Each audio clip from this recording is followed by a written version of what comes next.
अस्सलाम वालेकुम भाईजान। भाईजान ये केले कैसे लगाए हैं? भाई कितने करके ओहो, मेरे कहने का मकसद है लगाए कैसे हैं? रेडी से लाए जनाब। भाईजान दर्जन किस तरह लगाई है? 12 का सेट बना के। ओ यार, ओए हाथ लाना मशहूर है तेरी।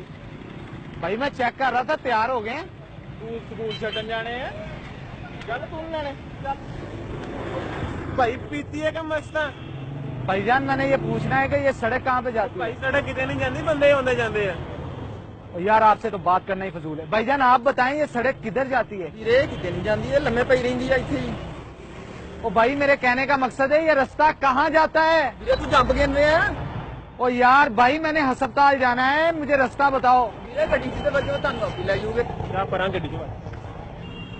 अस्सलाम वालेकुम भाईजान। वालेकुम सलाम। भाईजान ये कच्ची बादी है? भाई टक्कर मार के देख ला।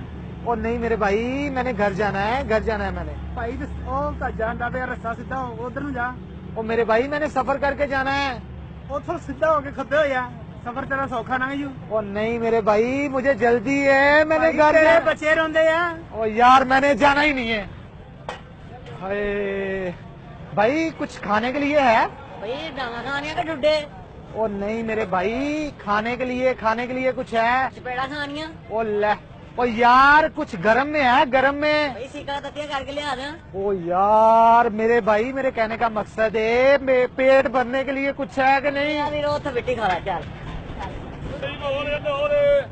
भाईजान हेल्प चाहिए आप। जगह ओ नहीं मेरे भाई, ये बस कहाँ जाती है? जगह है इसके अंदर? सिगरेट पीना पक्का भाई। ओ नहीं मेरे भाई, सिगरेट नहीं पीना, सफर के लिए जगह है अंदर। जगह नहीं कि गड्डी ली है। ओ यार कोई मेरी जान छुड़वा दो फैसलाबाद से, मैं कैसे चला जाऊं यहाँ से? भाई तुम कार थले आओ, छेती चल जाओगे।